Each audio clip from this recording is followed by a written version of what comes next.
Whew, slow down. Ashley's not here to say it this time.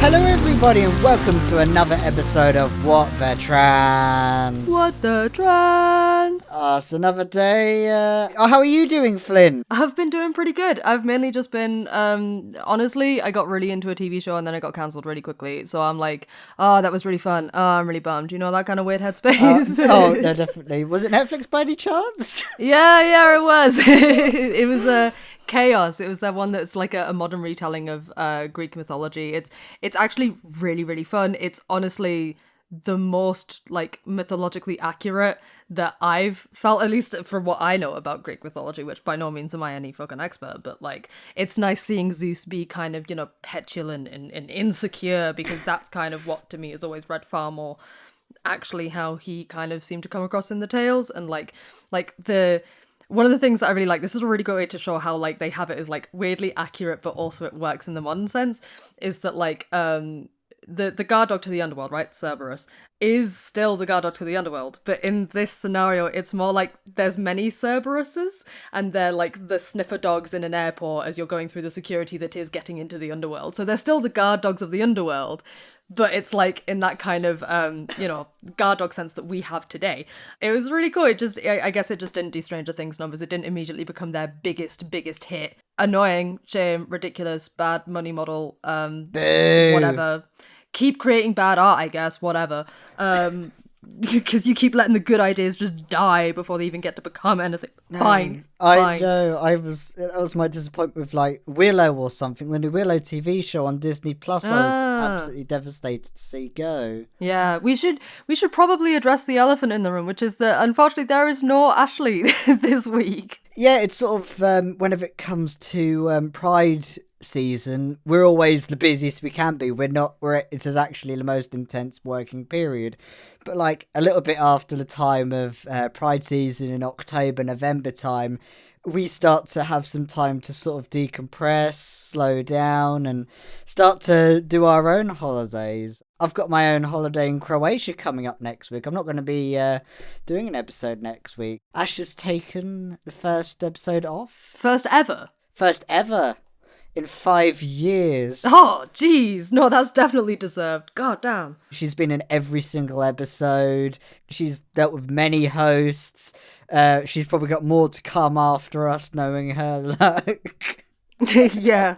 So, I mean, it's just us devilish duo this week instead of our normal troublesome trio. But, you know, I say normal troublesome trio as if I've been here for years. I have not, but you get what I'm saying. It feels like you've been here for years. It's. I don't know if to take that as a compliment. Oh, shit, that's a good point. It's been a pleasure. Losers Corner. Yeah, that's it, buddies. It's time for Losers Corner, and this week is a real tasty treat for you all. It's another interview. No doubt you'll have heard of the latest action undertaken by our winners this week, tackling transphobia with equal heroism and hilarity. We've spoken to them during their first big stunt at NHS England and been lucky enough to cover their action at the Department of Education firsthand too. They've got a real skill for getting transphobes to bug out, and they've done it again. That's right, folks, strap in, because it's time to hear from Trans Kids Deserve Better, as the losers this week are the entire LGB Alliance Conference. Roll the clip. Okay, hello. Hi. Hello. You want to let us know like your pseudonym and things like that? Let us know who you are out of the group. Yeah, I'm doing alright. My name is Rings. My friend is Layla.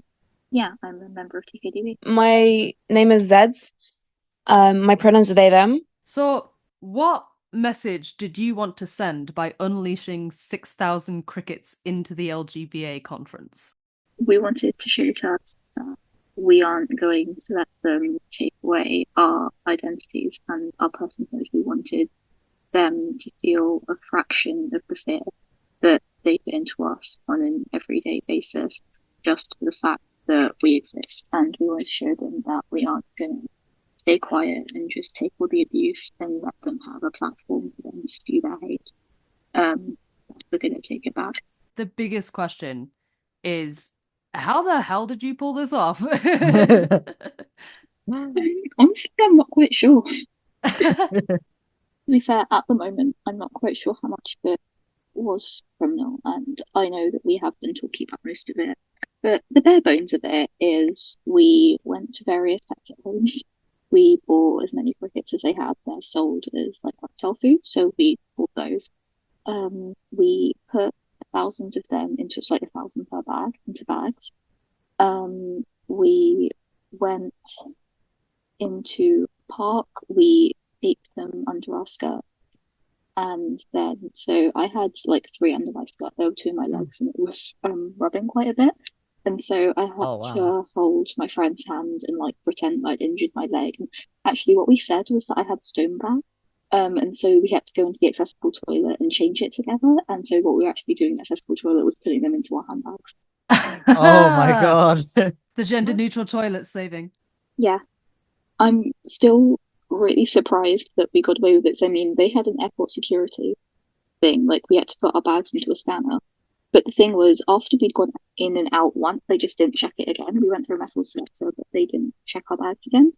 Which was something that you would believe would have such high security. I mean, they probably changed their security now, but for a place that's supposed to have such tight security and like airport controls, they just let us through. So Damn. Oh So damn it. all of that fancy tech and it didn't get used properly. all of that fancy tech, and they didn't put it in, and we just put them in our handbags, went up the stairs, sat in the room. Oh, that is absolutely crazy. I mean, there must have been some close calls there, right?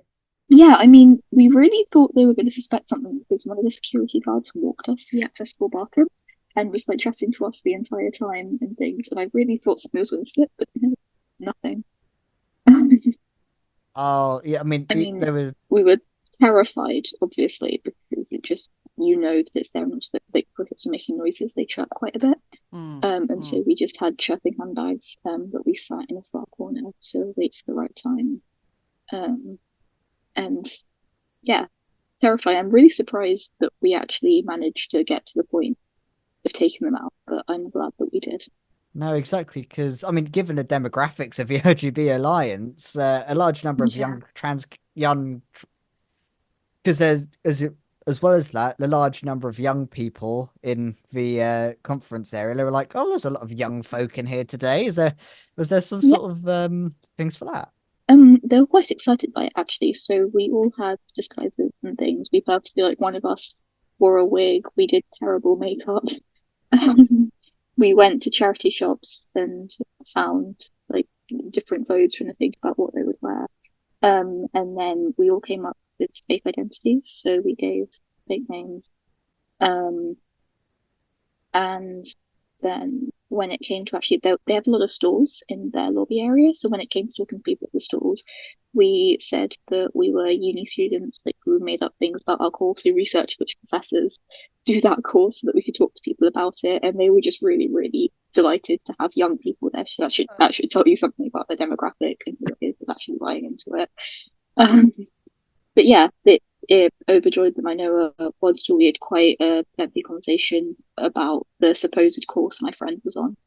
Um, and at another one, like we got invited to a party, and like got given, and it seemed to be a really close knit party as well. Like there weren't very many people invited, and they were just delightedly accepting random strangers because we were the first young people that they'd found. How old were the people that invited you to this party? Was this LGB Alliance people? I think they were part of it, but they were running one of the stalls there. Right. But obviously because they were there, I'd assume they were also part of it. This was people for, I'm not sure you've heard of the Battle of Ideas. Of Um, who? it's the Battle of Ideas. It's Ah. like a debate conference that happens every year, but debate and such, one of their taglines is that we have real free speech. So that should also tell Okay. you something. Yeah. And for this year, they have multiple panels, and this year each of their panels has something to do with gender wars. Where does it end? And those sorts of titles. Joyous. That's happening this weekend, and we actually got like invited to a party tonight. Like we got added to a WhatsApp group chat, um, and told to come to a seemingly party for close friends tonight. funny to see that they got the hopes up, thinking, "Oh, young people in the room. How about Yeah, that?" there was one stall that was particularly related to surrogacy, and like egg donations and things, and so we were treated to quite a graphic talk about the horrors of that and how they prey on young women, Wow. and like force them into egg donating and surrogacy and using our bodies for money and all that sort of thing. And she got really quite passionate about it. And then when we told her that we were at uni, that seemed to get her even more passionate and like, yeah, really, really concerned. It seemed that she believed it so fervently. Yeah. So it was honestly almost scary, like the way that she was describing it. Was there any particular speaker or moment that you were waiting for before you decided to release them? Release the crickets. I mean, so when we were planning, we decided to go before Jamie Reed's speech. Jamie Reed is someone who whistle blew a trans healthcare clinic for kids in the US. Got it shut down, and we Right. wanted to. Oh, Obviously, we were targeting the whole conference, but we wanted to shut down that one specifically because, like, we are kids being denied healthcare, and it is because of people like her, and Yeah. it's just despicable. To like have her up there being glorified for doing that, like this room full of people. Mm. We wanted to stop.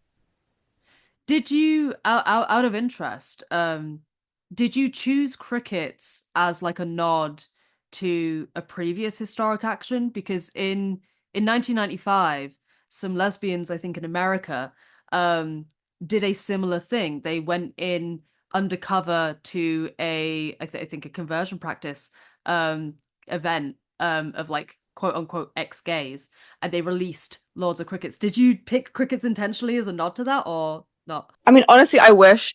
We found out about it after. To be compared to them. There was a lot of discussion beforehand, before the action, about the biblical plagues, though. Yeah. Of which crickets was, or locusts, I guess, was one. Sorry, Rings, you were saying something. So like even though that we weren't intentionally trying to know them, it is really cool to like one be compared to them. I think we had a message from one of them, and just to like know that we're Oh. carrying this on, even if we didn't realize it. oh, Oh my God, that's so cool. Yeah. Ah, I mean, you know, every time that we hear about you, you do seem to be making history. So, I mean, it makes sense. How out of that, how have you been finding the reaction to your protest? It's been interesting. Like there's been so many lovely responses, but also on the other hand, there's been a lot of like horrific hate and people trying to dox us and stuff like that. Which has not been less fun, but honestly, it's been really heartening to see people, I don't know, like motivated and I don't know, like put into action by this like protest. People, I don't know, feeling like there's been a revival of trans direct action has been really hopeful for like what the future is going to be like. I've been trying to stay off social media as much as I can, like just because I know reading, particularly Twitter, just because I know reading some of the stuff on there isn't going to be great for me. But it's been Yeah. lovely to like, so the people who have been looking at social media, just like seeing screenshots of all these lovely things people are saying and knowing that we've done something, that's been really nice. oh, Definitely. definitely. I mean, our audience has been absolutely loving seeing all the stuff you've been doing, and with all those reactions, all positive and negative. I mean, I remember seeing the one where you were on the roof of the NHS building and the Department of Education, and a lot of it was surrounding trying to get the attention of outlets like the Daily Mail, BBC, all these sort of things. And in this particular action, we've managed to get some reactions from more mainstream news outlets, and we were wondering what your thoughts were on that. So we've been joking a lot that we finally made it because we've got a hate article from the Daily Mail. Yeah. I mean, for me personally, it's been really nice. There's been a few news outlets calling LGBA Alliance anti-trans, and while a lot of them are calling it like a gay rights conference, it's been really nice seeing like people starting to recognize that actually transphobia isn't feminist and Called what it's not a gay rights thing, it's just transphobia. And also, it's just kind of nice to get mainstream coverage for once because they really like to ignore us. It's great to see them stay anti-trans as well, instead of the usual crap as well. Yeah, yeah, trying to pitch this as infighting when it's not. Mm. You're rightfully standing up against some really violent and like violently detached from reality people. Are there any other things that you want to say that you want to share with the audience about the trans? Any kind of places to direct any support if people want to give it? Because I know a lot of people are like want to help out. Um, I mean, I guess it's great seeing all the support people have and hearing everyone saying like that we're so cool and saying that I don't know they're hopeful because of us. That's been really amazing. But also we want other people to take action. Um, like it shouldn't have to be just us. And like we've proved, I think, with this that actually like TERFs and transphobes can be stopped, and we don't just have to let them spout their horrifying hatred. We don't just have to let that happen. We can stop it, and it's gonna be difficult, but it's necessary. And I feel like we've spent so long like feeling really helpless, and like it doesn't have to be that way, but it's gonna take like community effort. It can't just be kids. It's been an absolute pleasure chatting with you all, and the well, as I said, about this fantastic protest. I mean, Yeah, truly, truly. It's actually really amazing just to be able to like have a chat with you because as I said, I feel like this is stuff that deserves to be in history books and in time will be. Like also I'm free for free on Trans Kids Deserve Better interviews. I'm on a street. You're welcome. icons, legends. Brilliant. I feel proud of them every single time. All of pride, every single person in the community goes, fuck yes, every time. Fucking crazy and brilliant. They've got the gumption for it and That's the they're word. it's really it's just very admirable and it's needed. This is the kind of shit that needs to be in history books. You hear me? It needs to be in fucking history books. And I mean, speaking of interviews that we've managed to get with some really important people in the trans community, we got an opportunity to speak with Dr. Natasha Kennedy. Natasha has released a preliminary analysis on the puberty blocker ban. She spoke about some of what was found on her Twitter, which we have linked, but we wanted to give her the opportunity to explain in full what the current findings indicate, where this research may be headed, and this is some really important work that we need. And it's not surprising at all that this is being led by someone in our community who cares. I'm exhausted, actually. Taken a lot out of me to get that publication done in time because, there was an 8th of October deadline to have it in for the government NHS inquiry. So I had to get it done in double quick time, really. That's why it's not peer reviewed yet, because it takes a while to go through all that sort of thing. Can you walk us through what kind of study this is and its aims? Okay, I'm trying to get at the experience of young trans people since the imposition of the puberty blocker ban. To talk to young trans people themselves, I have to go through research ethics. If they're under 18, definitely. If they're under 16, definitely, definitely. So I have to get ethics approval for that. That can take quite a long time. Goldsmiths are pretty hot on ethics, which is good. So I wouldn't have got that done in time for the 8th of October. So the next best thing is to look at what parents are saying about their children. The mother of a trans child put up a questionnaire entirely independently of me, actually, in a forum for parents of young trans people and got 97 responses, which is not that far off the number of patients per year at the NHS GIC. I checked the questionnaire and it was fine. One bit was a bit funny, so I left that out. But the rest of it I looked at, and she sent me the CSV file with all the answers. And it was quite clear Actually, one of the things we talk about in qualitative research is what we call saturation. Now, that's when we have data coming in, uh, once we get to the stage where there's nothing new coming from the data, and then we kind of do a couple more, if you like, and if there's still nothing new, then we've got saturation. There's no new information from that particular group. Now, this easily fit, the requirements of saturation. Half that number could have been that. So I'm confident that the data I've got is good quality, and it covers the experience of young trans people to date after the ban. Obviously, I want to have the inclusion of young trans people in that data. So I'm going through ethics at the moment, and I'm going to make sure I can do some interviews with them, but it probably won't be until January now, which then means I can publish it as a peer-reviewed paper sometime next year.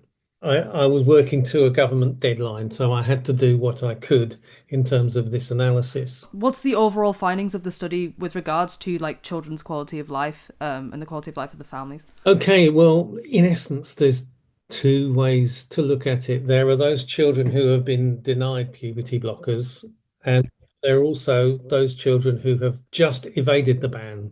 The contrast between the two is enormous.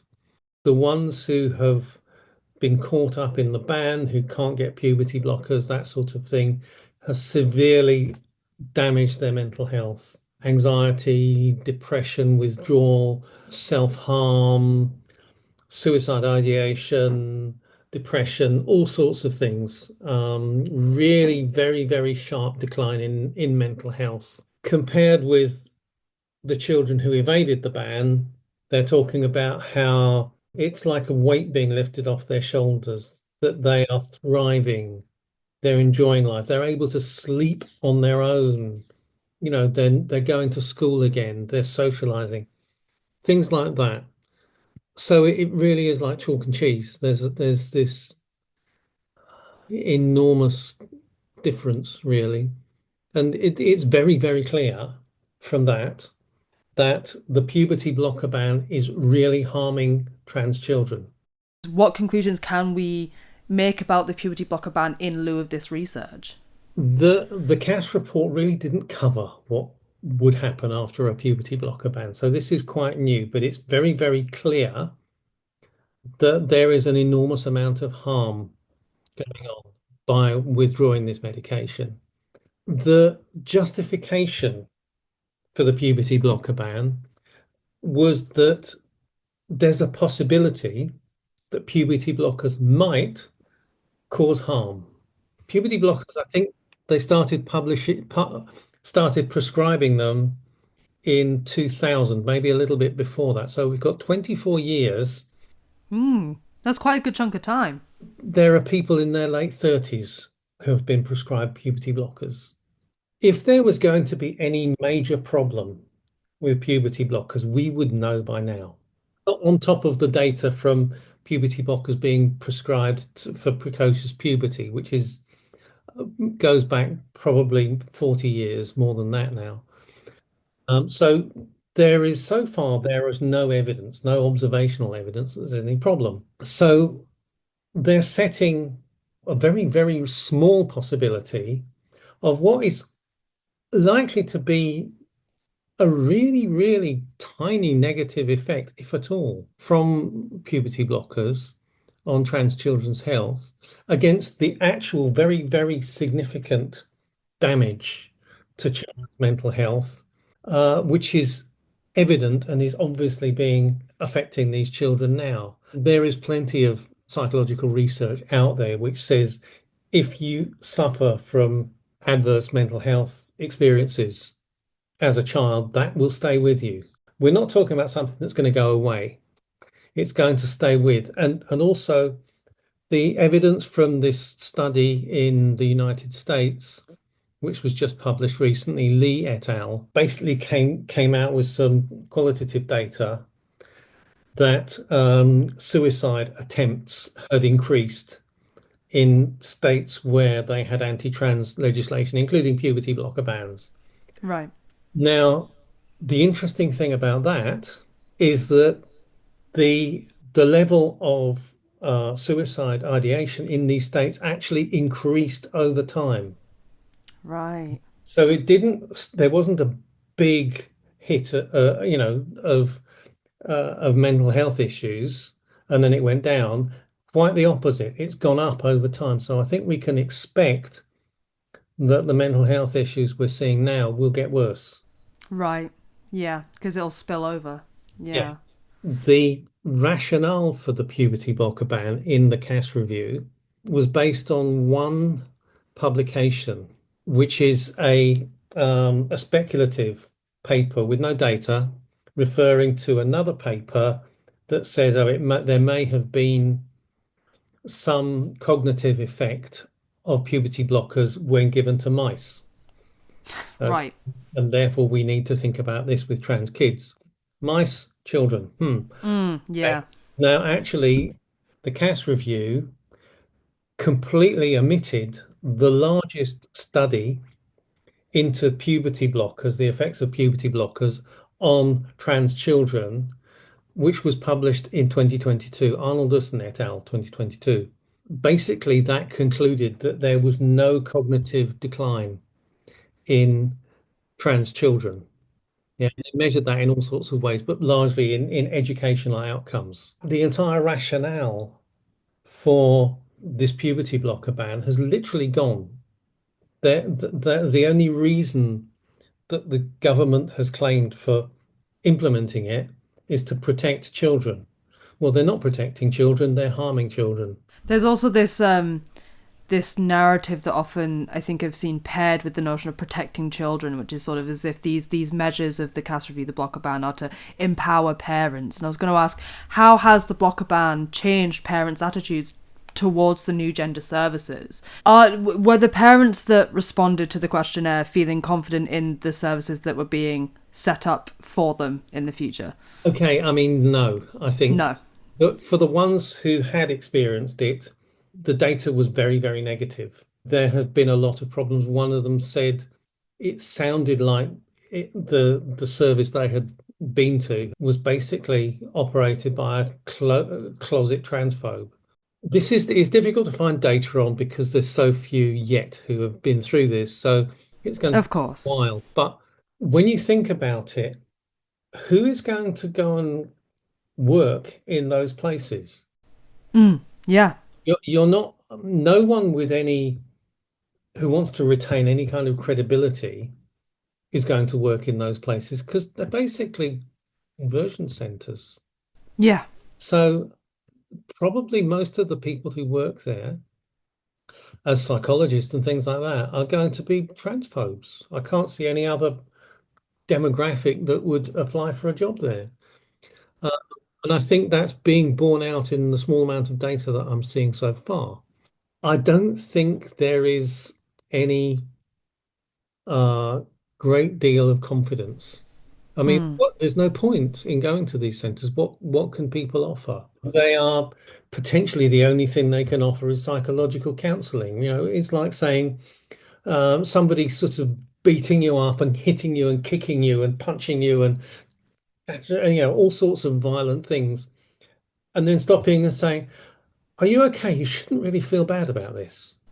Yeah. Yeah, no, That's it's literally what it is. One of the things that was very noticeable about the way these children were feeling harmed was that it was constant.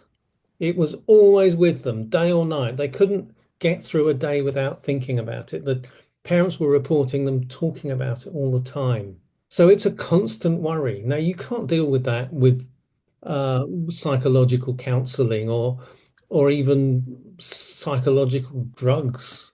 There's no way you can deal with that, particularly if the people who are supposed to be psychologically counseling are the people who've taken away what you want.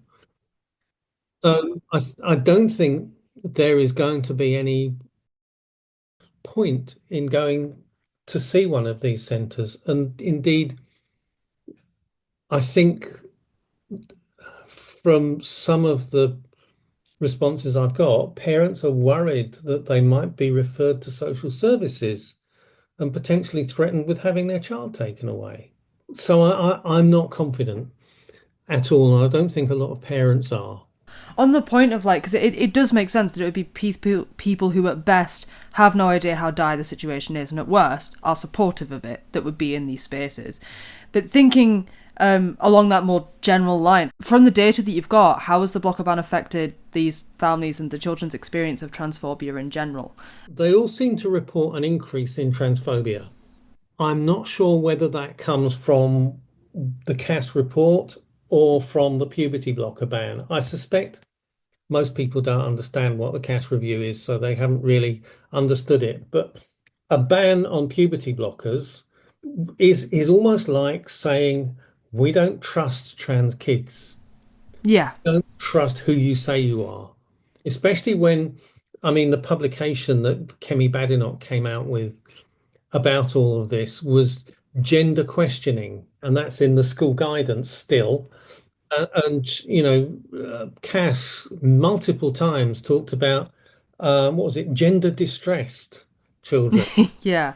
I mean, these children are not are not distressed. They're distressed by transphobia, not by their gender. I think the use of language and the fact that there has been, for the first time, some government anti-trans legislation is almost like painting a target on the back of trans kids. And I suspect, I don't know, but this is what I'm seeing them reporting as well, an increase in transphobia at school. So I think it's when you do something like that, there are always going to be other effects. When you introduce some sort of legislation against trans people, especially trans kids, you are basically encouraging transphobia. Yeah. There's no other, it's not going to not happen when you do something like that. What can trans children and their families do in the current climate to help get through it, do you think? There's obviously they could go to this Anne Health if they've got the money, and I'm told they can legitimately prescribe blockers. It would mean having to, I think, having to go to Spain to get them a couple of times a year. So it's quite expensive. I don't think there's any other solution, to be honest. I know some people may be self-med. I can't really speak about that. I don't know Yeah, no, fair. that much about it. And yeah, probably not as many risks as people think, but it's not ideal and it's being forced on them, you know. Yeah, it's having to take the risk of it not being in a setting where there's that kind of like clinical support that's really vital as the main risk there. This is obviously a preliminary analysis. You've mentioned getting it to peer review, why it's had to be released right now as a preliminary analysis, but what the next steps are for this data going forward. Is a longitudinal study what you're sort of aiming for with this, or? Yeah, I mean, it's what I would aim for. It needs to be several people on board, even if we're not doing a lot at any one time, just in case people drop out and move on and things like that. Yeah. So I think it's doable, and I think it's important to do. I'm told that Hilary Cass actually said, "Oh, we should monitor what's going on, and we should, you know." I don't think she, I don't think she expected this. Yeah, I don't think she expected someone to go, okay, bet, let's look at it. Let's Yeah. test your metal and find that it's, tin. Yes, and I think, to be honest, actually, the biggest emotion is anger. That I feel that Cass has been allowed to get away with this horrible misinformation. It's a complete injustice. Yeah, and that Wes Streeting is swallowing it whole. Yeah. Yeah. And the media and a lot of MPs are doing that as well. And it's a recipe for conversion therapy for kids. And that's not acceptable. And I'm not going to let that go. I mean, that was some really, really insightful and important stuff. Like, obviously, as you've heard, like there was a lot of time constraints as to why this is kind of in the form that it is. But I'm really excited. Feels like the wrong word, but I really want to see what comes next from this. and what the further steps that they take will be, because this is the kind of really important stuff that is, I think, really key to helping show how absolutely detrimentally harmful this is to children, just full stop, and how that impacts the trans community as a whole, parents, entire communities. It's a whole thing. And yeah, fucking. Oh, definitely, and we need all the academics we can to continue doing these studies to make sure that as well as that everything's documented. And the reason that the Nazis burnt the papers at Hirschfeld was because they couldn't deal with all this research and all the documentation on LGBT and queer people existing. So we've got to keep going with this. But yeah, Natasha's work's quite important there.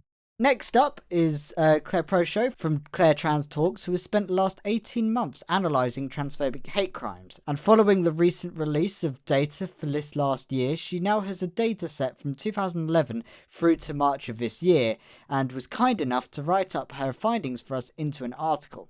We've published that on our site and linked it in our resources for this episode, but we also wanted to take you listeners through her findings as well. What follows is from the article itself. Data from the last year shows that more than half of police services have seen a drop in hate crime reported by transgender people, which averaged at a drop of 18% for each service that saw a decline. Essex Police saw the biggest decline at minus 36.5%, and Leicestershire the smallest at minus 1.6%. However, the vast majority of hate crime against transgender people goes completely unreported. In 2018, in their LGBT in Britain trans report, Stonewall estimated the unreported rate to be around 76%, and in 2020 or 2021, Gallup indicated that this had increased to 86% in their transphobic hate crime report in 2020. According to the notes, at the time of the original Home Office release for 2022 or 2023, it had been noted this had been increased again to 9 out of 10 or 90%. But this appears to have been edited out of the release shortly after publication. In effect, hate crime against transgender people in England and Wales is at epidemic proportions, and reporting of hate crime in police services has collapsed across the country. It is that collapse in reporting that has led to data plateauing out, as shown in the graph above and over the last couple of years, not an actual decrease in hate crime. What else can we learn from the data we have? Well, adjusting population, we now know that only 1 in 744 trans people reported a hate crime in 2011 to 2012, but in 2022 to 2023, this has increased to 1 in 55, compared to sexual orientation-based hate crimes, which have decreased 4 points in 1 in 67. But if we factor unreported rates, the number of trans people experiencing a hate crime in England and Wales is 1 in 5. 20% of the trans population likely experienced a hate crime at some point over the last year. Based on extrapolating data from reported hate crime, we honestly suspect that figure is much higher, given that TransActual reported 99% of trans people experienced online transphobia in their Trans Lives survey in 2021. And it's easy to work out what has caused this collapse in hate crime reporting.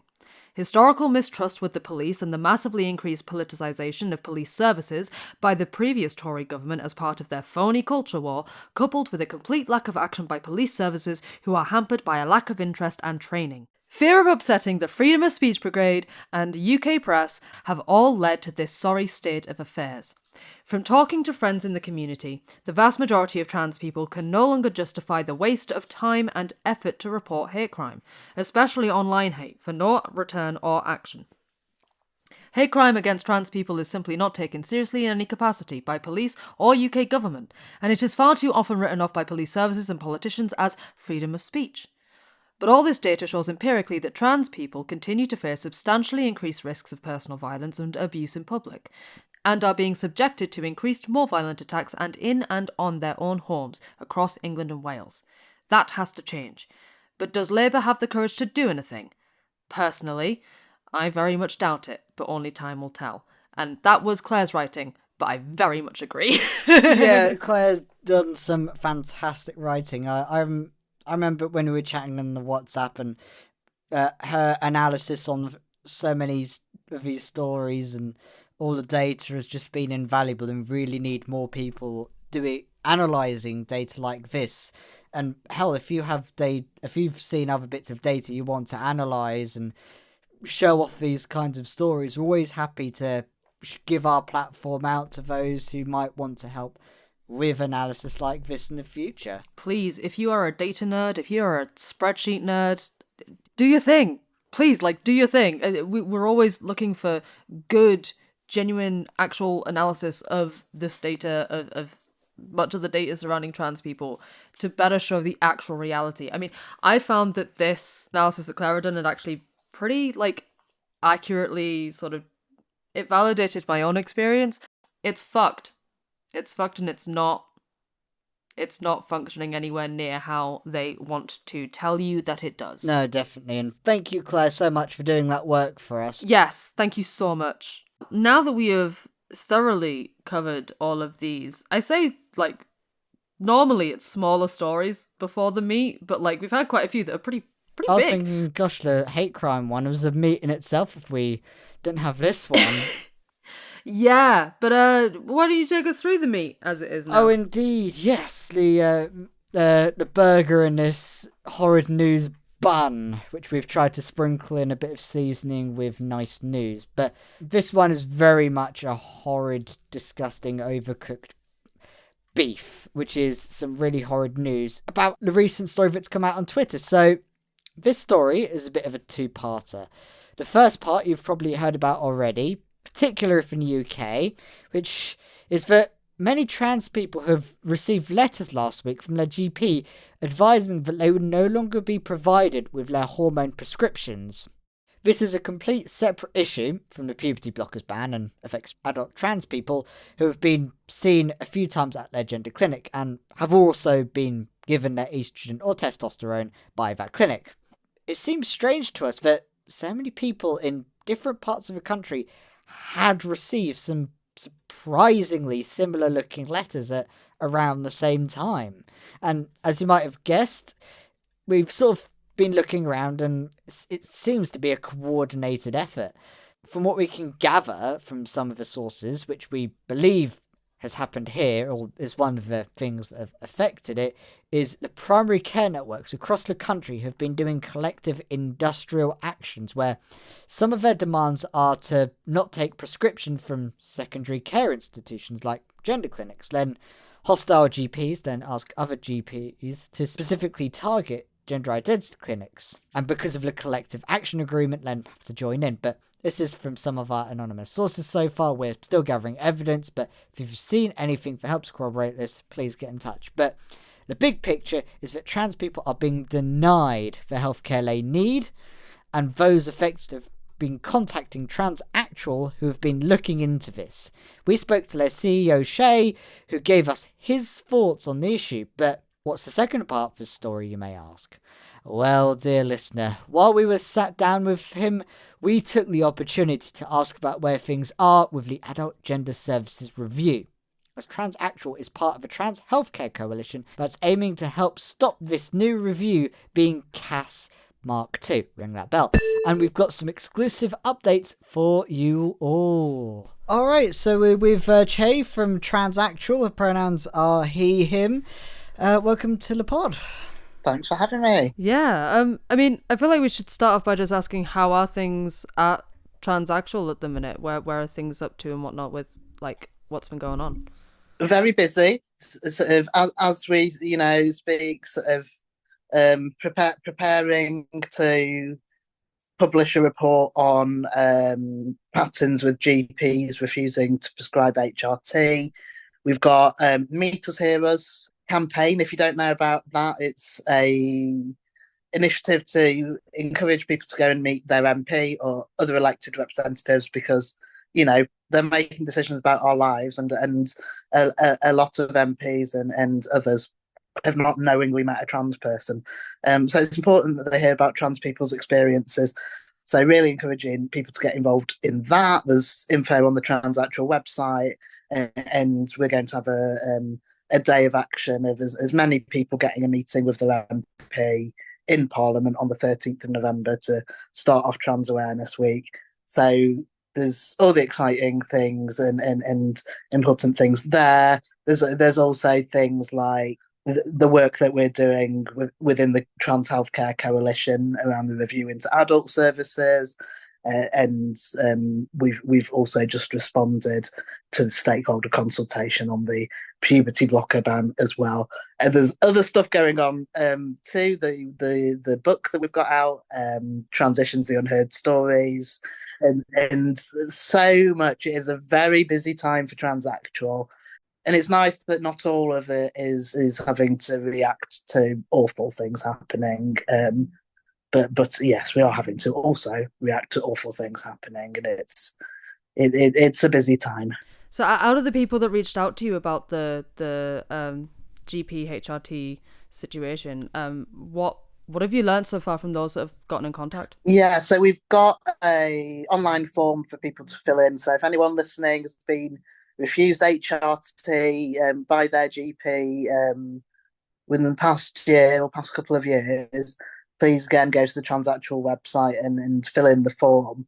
But we've been tracking the data since May, which was when we first noticed more people mentioning that they were refused prescription.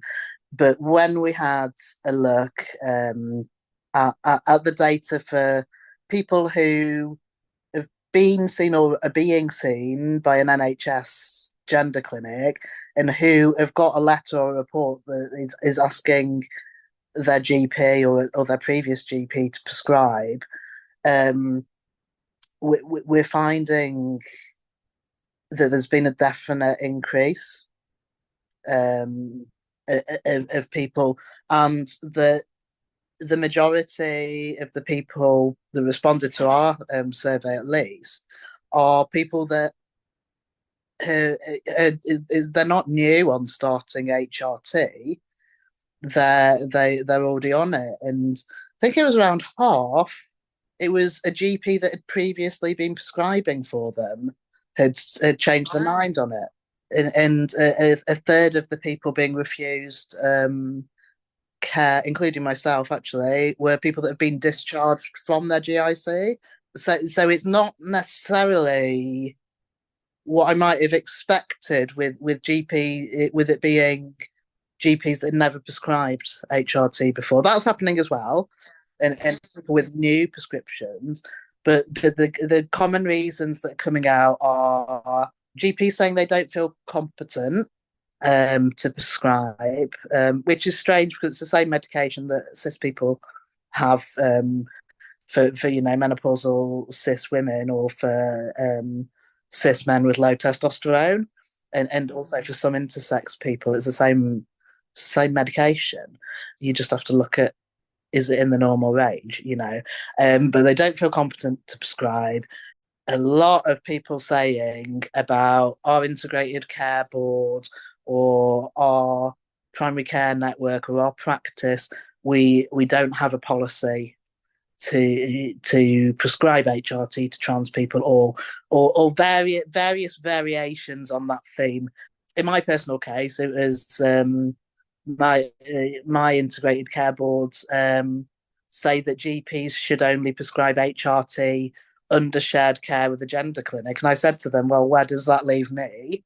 I was discharged years ago, and also I've got no ovaries, so and actually I managed to get my HRT after a bit of a conversation, but I don't know what's happening next time. There's been a lot of this, but also GP attitudes towards it generally have come up. We've had, one GP stopped prescribing for someone because they were worried that it might impact their career, and a lot of things around pay as well. We're not paid to do this. It's not in the GP contract. But funnily enough, we're at the Royal College of GPs conference. We had a exhibition stand a couple of weeks ago, and of the GPs we were speaking to, some of them said, "Oh, it's not in the general GP contract, but I prescribe anyway." Even though we're not really funded for it. And then other GPs sort of said to us, no, it's covered under the general sort of clause of the GP contract because it can't possibly list out everything that they need to support patients with, because that'd be an incredibly long. Imagine initially all the pages on a contract that long if they had to list out everything that they were funded to treat. So some GPs with this of understanding that they are funded and it's part of their core work. So a lot of they're unclear on what the policy is, and then meanwhile we have the national policy, the service specification for NHS gender clinics says that gender clinics aren't commissioned to prescribe. It's different for some of the pilot clinics, but on the whole, the clinics aren't commissioned to prescribe. And the expectation is that GPs will prescribe, and it says it really clearly. So there's a few things going on because, of course, GPs under a lot of pressure. They're working to rule at the moment, which is a type of industrial action, short of going on strike. And definitely at Transactual, we support trade unions and we support workers' rights. However, your union action it's got to not have a significant risk to people's lives and well-being. It's tough. But then also we've got just the general climate around the sort of the way we're talked about, and transition-related care is talked about by politicians, in the press.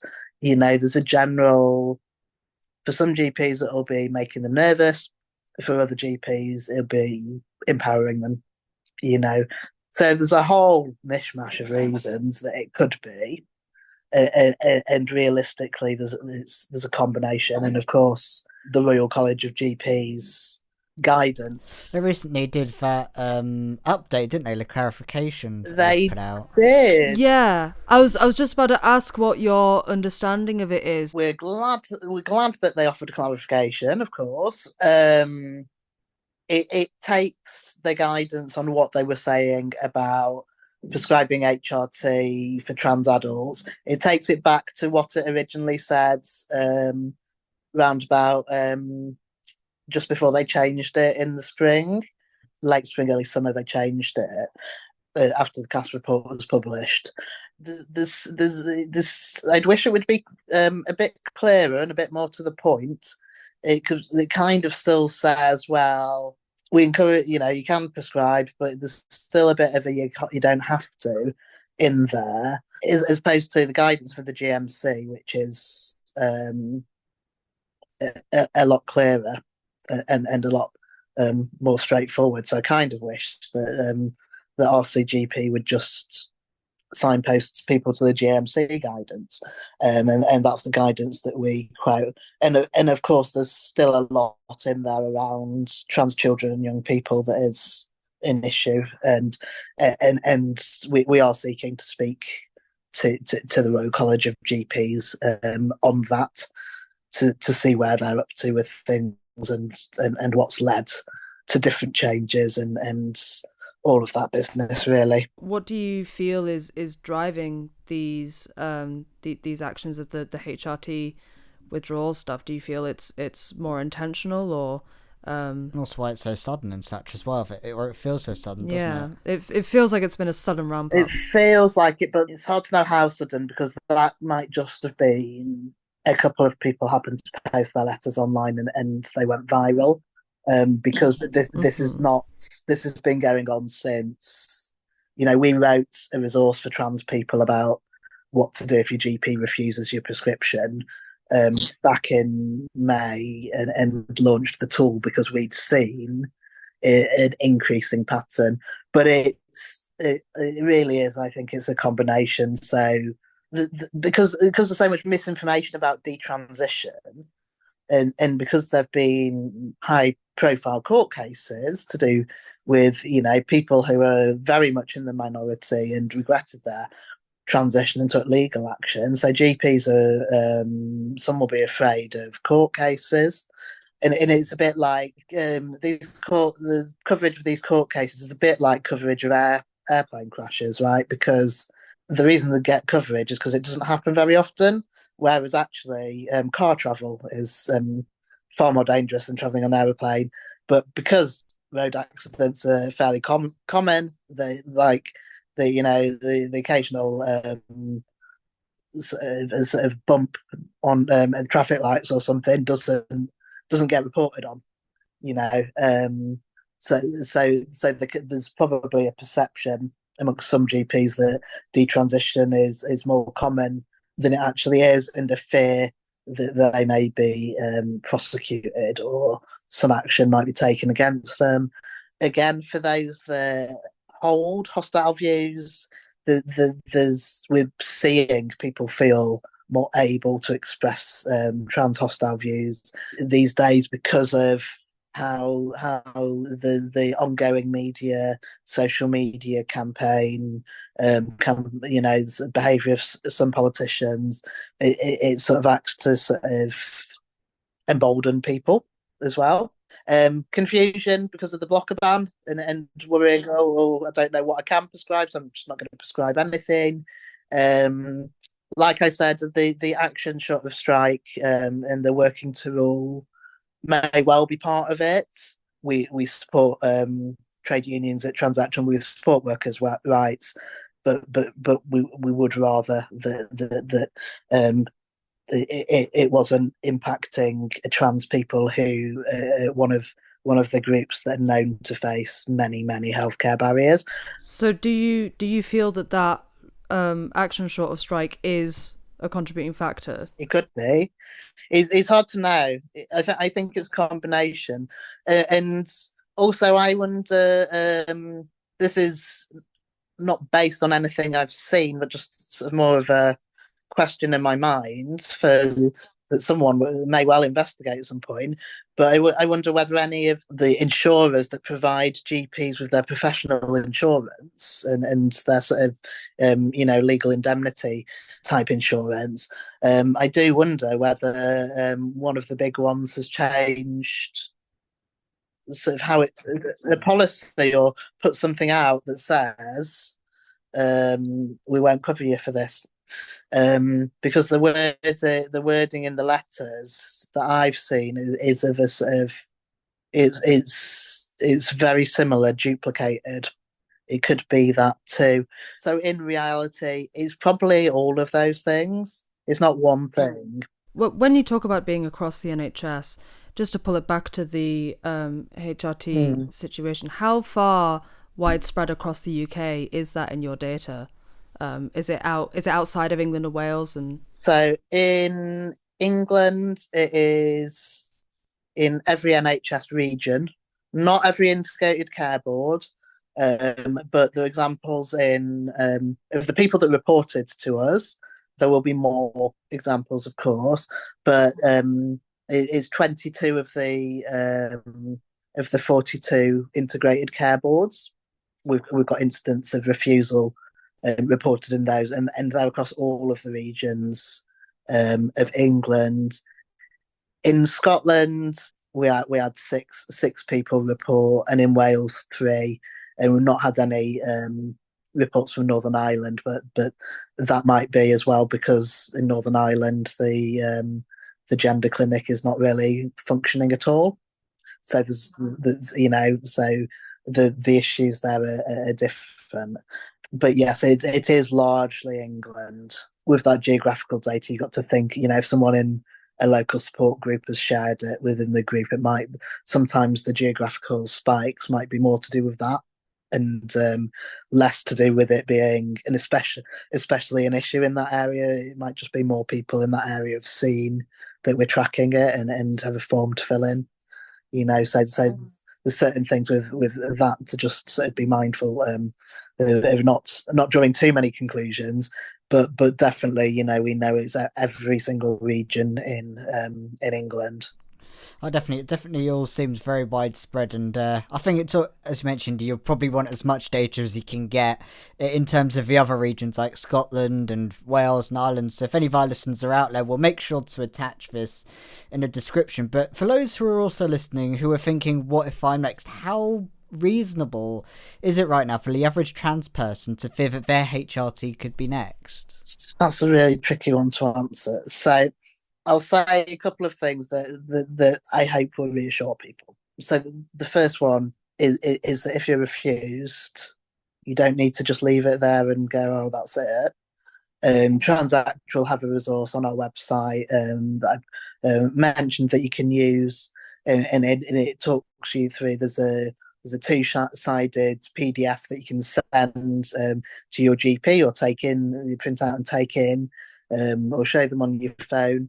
That tells them what the GMC says. It tells them what's in the service specification, and it tells them where they can get guidance on prescribing HRT as well, and it covers a lot of the things that if someone's might be concerned about in terms of being allowed to prescribe or knowing how to monitor, because there's guidance out there for people, and the resource talks people through who to complain to first and then who to escalate it to, and we'd always encourage people to complain if you've got the emotional energy, because it's not just you that this issue is affecting, and if we find, if we find the integrated care boards or individual practices aren't dealing with the complaints appropriately and resolving them,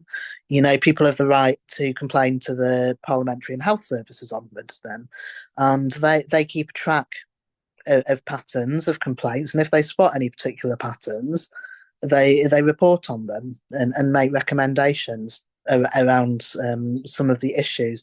So it's important. So when you complain, it's not just for yourself, but it helps other people potentially as well.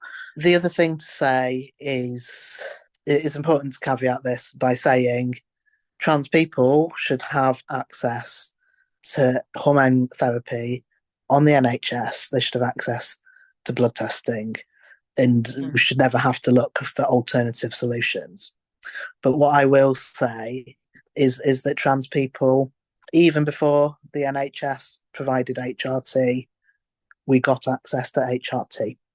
We will always have access in one form or another, but the point is we should have safe, free access to HRT because we are entitled to it from the NHS. But it's just because I know people are scared. It's just something I was talking about with a friend the other day. That is, as we have our moments as a community, but on the whole, we pull together, we look out for each other, and that's not something that's going to change. And in the meantime, there's people that are working on it.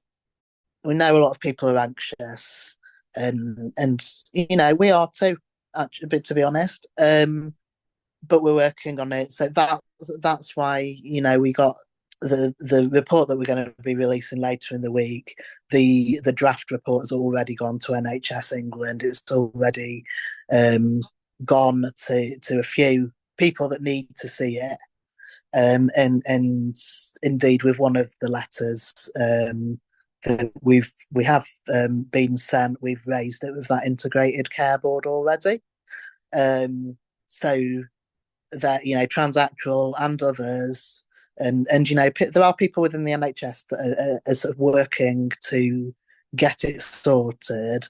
Just know that there are people that do care and are doing something, and yeah, I think it's important for people to know that, because the world can feel a bit scary sometimes. Where do you see this situation sort of headed in the future, do you think? If it comes down to integrated care boards having discriminatory policies, it could head to court. Trans people's right to transition-related care was won in the courts in the first place.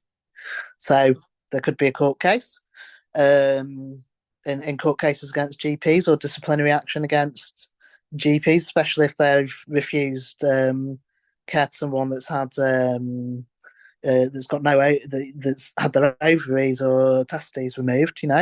Because there's extra health risks with that. It's not only the gender criticals that can have fun with lawyers. No, and we know lots of very supportive lawyers as well.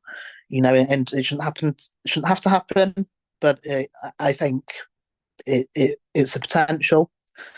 But on a policy basis, what my view of what needs to happen is that it needs to be really clear in the service specification for gender services, NHS gender services, that what the expectations are of GPs, and how that fits in with the GP contract is for a commissioner to work out, not me, but it should be made to fit with the GP contract. GPs need to be properly funded. So if that's funding for enhanced services, that's probably a good thing, because actually, enhanced service funding often funds GPs to do regular health checks on certain groups of patients, and given the trans people face a great number of health inequalities, that would be quite good too. And I'm hoping that perhaps the training may well be a bit, it's very clear in our data. GPs are saying, I don't feel competent. Well, deliver training to them then, and whether that's training from, I know some of the GRCs deliver training within their regions, or whether it's the Royal College of GPs providing training centrally. If there were GPs in every area trained and able to develop confidence, that would go a long way too. And actually, that's an important thing that needs to happen for transformation of transition-related care and moving to a system that works for us anyway. But we're quite far away from that system that we'd like to see at the moment, which is sort of illustrated by this, with GPs refusing to prescribe. Yeah, exactly. I think, as you mentioned, there's a lot of stuff about the service specification, and with some of the information about the new review on the service specification and all the work with gender and a review into gender identity clinics for adult healthcare with the Levy review, Transaction have been sort of doing some work with the Trans Healthcare Coalition, as he said, on the Levy review. And I suppose with the stuff about the GPs being in the near future, how's things looking at the Levy review at the moment? Because our listeners would be curious to see how and we're conscious that sort of we as a coalition, we need to tell people where things are up to. So this great question and great opportunity to sort of say.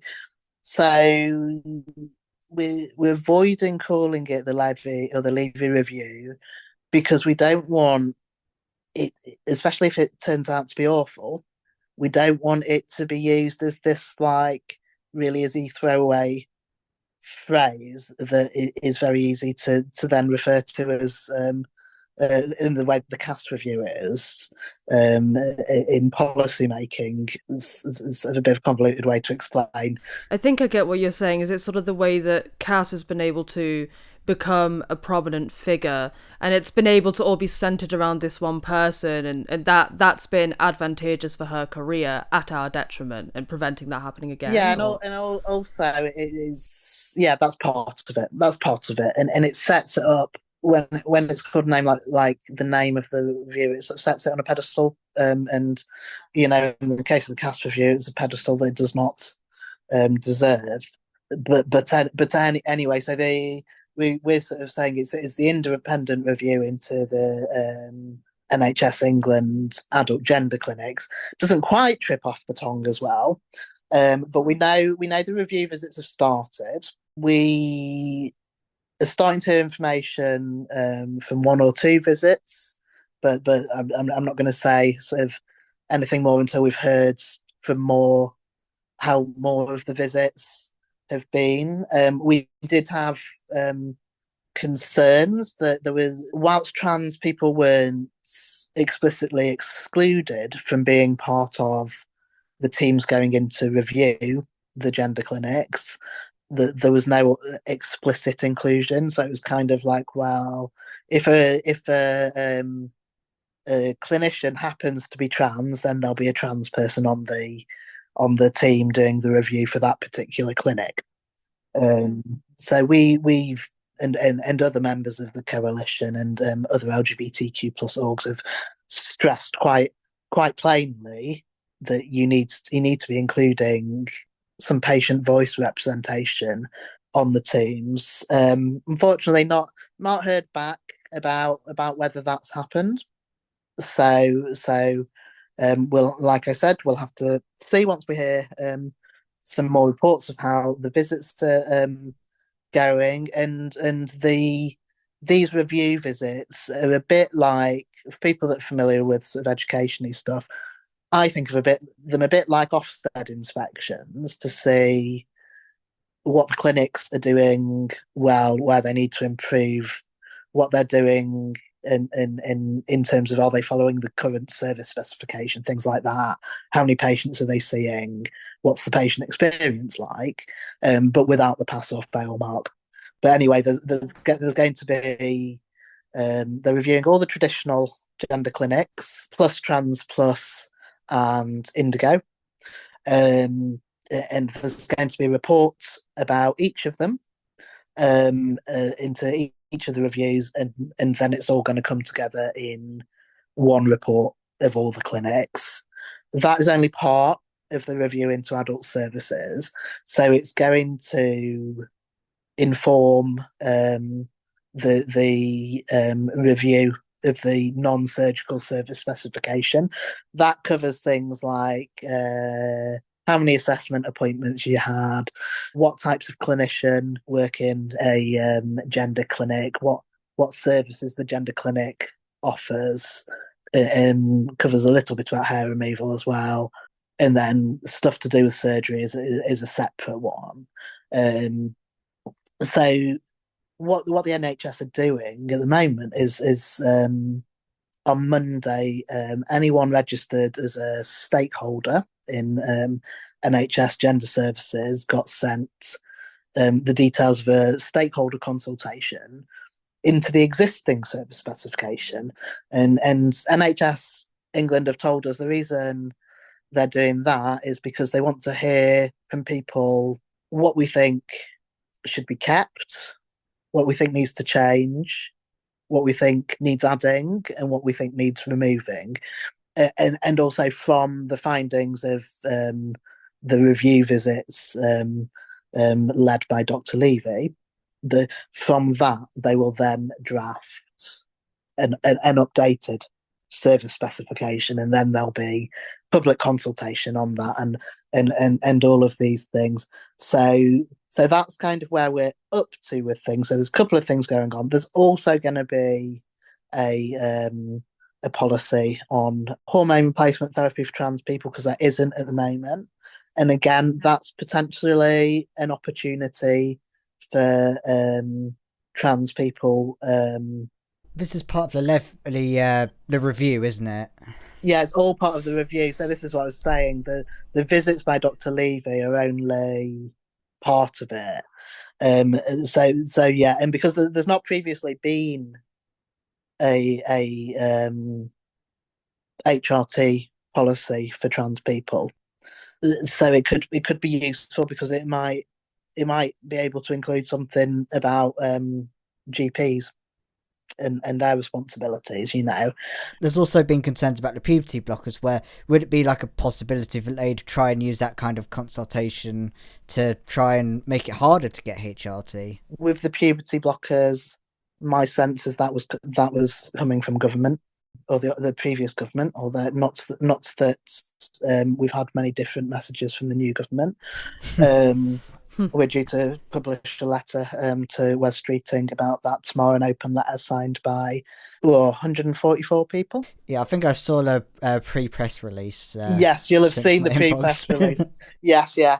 So that's going out tomorrow. But in a meeting that I and other representatives from LGBTQ plus and trans organisations were in, NHS England said to us, there's no plan to remove access to HRT.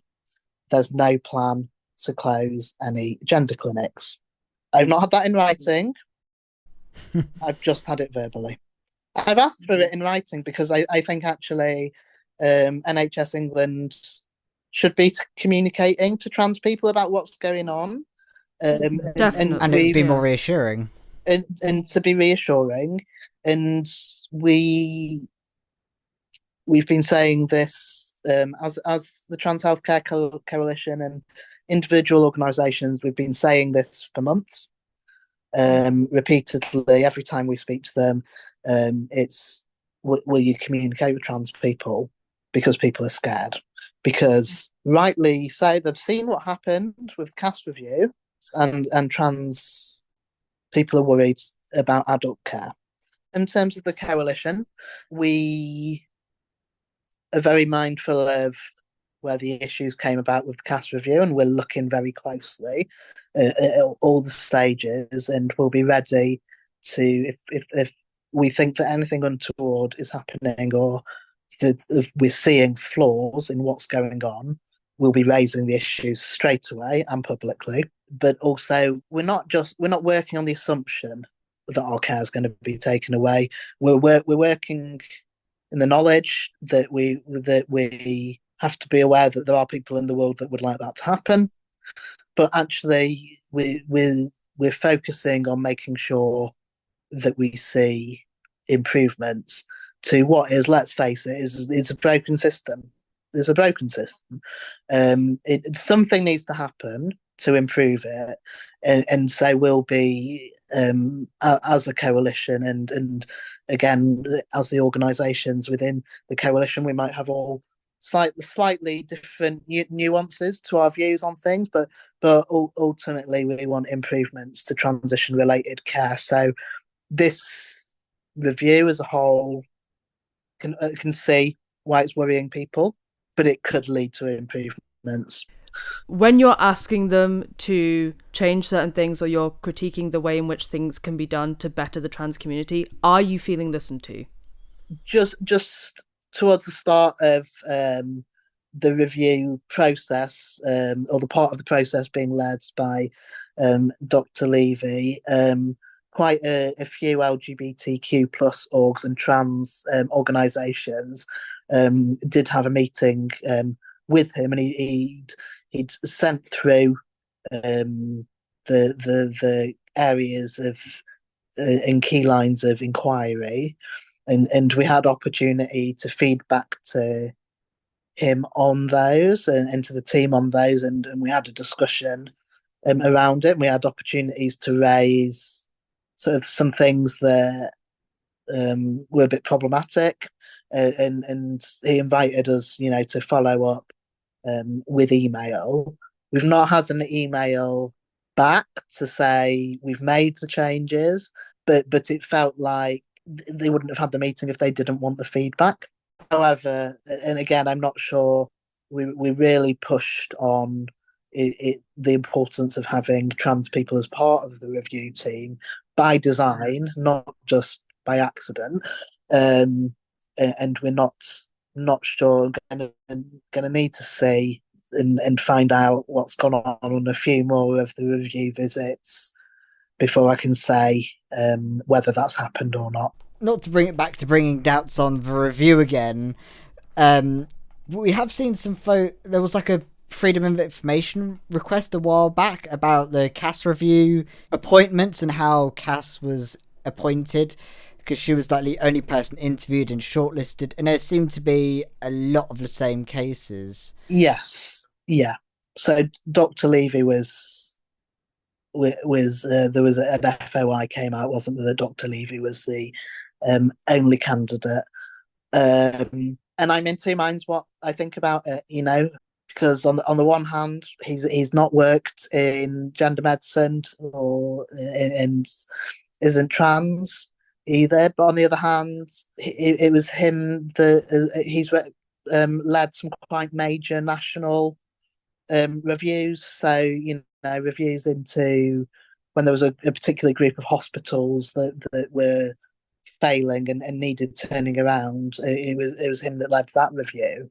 So he's certainly experienced in reviewing healthcare providers and provisions and looking at systematic change. What he isn't is an expert on trans people's lived experience and on trans people's healthcare. And something that we were keen, again, when we met with him, so we were keen to stress that transition related care is different to other healthcare because we're not ill. It's different to a lot of other care because we're not ill, and that makes it different when you're looking at assessment processes and things like that. We did see a job he was doing at the LSC-ISB. It's the Integrated Care Board of Lancashire and South Cumbria, I believe. That was it. And they sort of had like a ban on prescribing HRT and doing blood tests. Yeah, it was. I think that was around shared care with private providers, which obviously we disagree with an ICB banning GPs from offering shared care with private providers for HRT. The thing that's difficult though is a lot of ICBs have that, so it's hard to know without asking him directly about it or reading his mind. It's hard to know what the motivation was. But yes, of course, I can see why that would worry people, and it does raise questions, and it's something again that I think those of us sort of working around this are mindful of, and are looking and watching.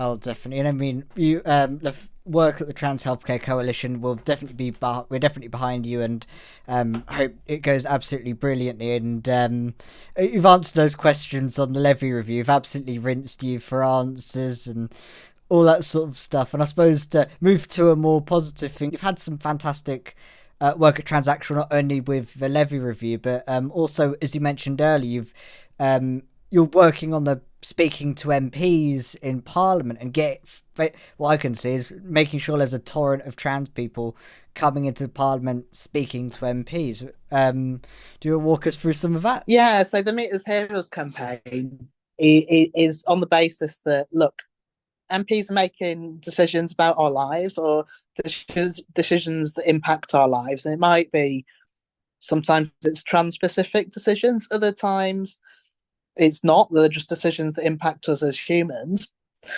more broadly.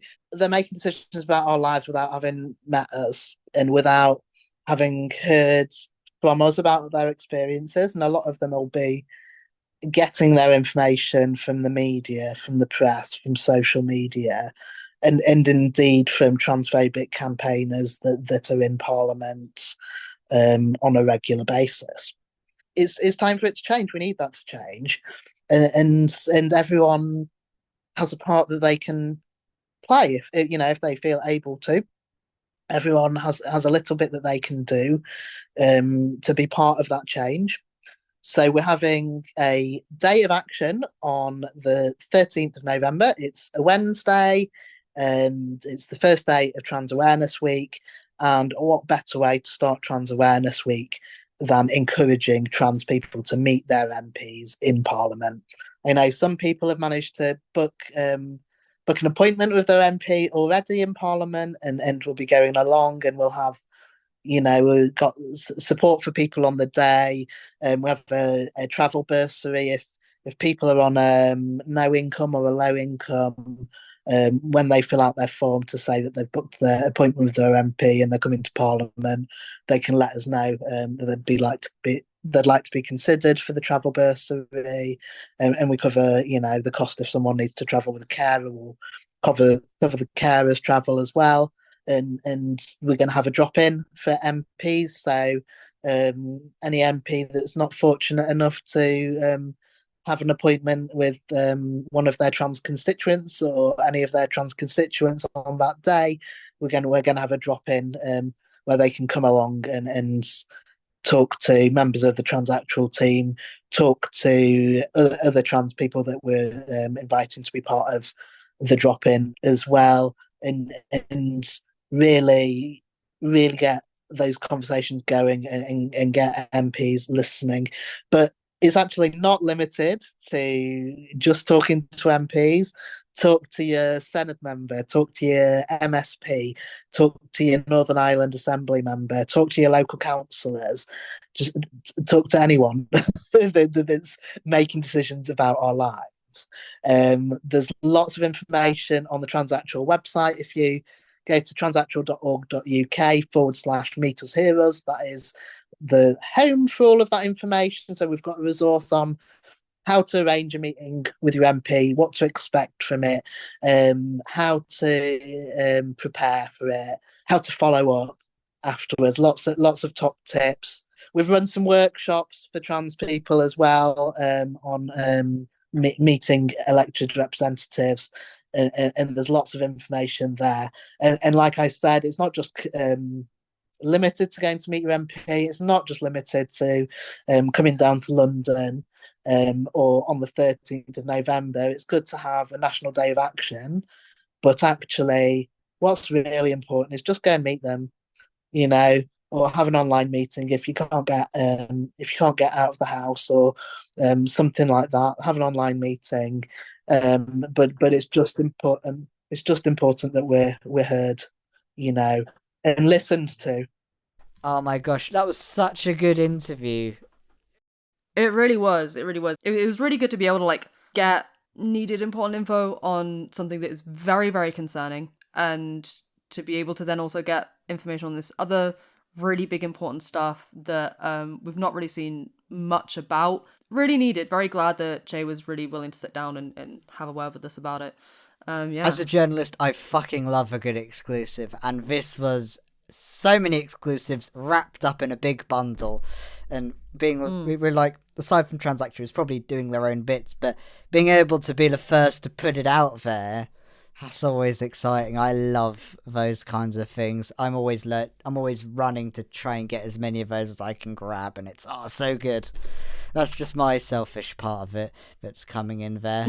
But some very important information there about where things are at, and some things that the community really needs to know, because when you're seeing these reviews and all this worrying news and you feel left out, being let into the fold with some of this information that we've managed to give you, we're hoping that helps with the nervous way as the review takes place, and to know that there are trans people who are, whether welcomed or not, elbowing their way into the room regardless of whether they like it or not. And of course, any more updates that we get, any more information that we can share and spread to the rest of all of yous out there at home, then obviously we will do.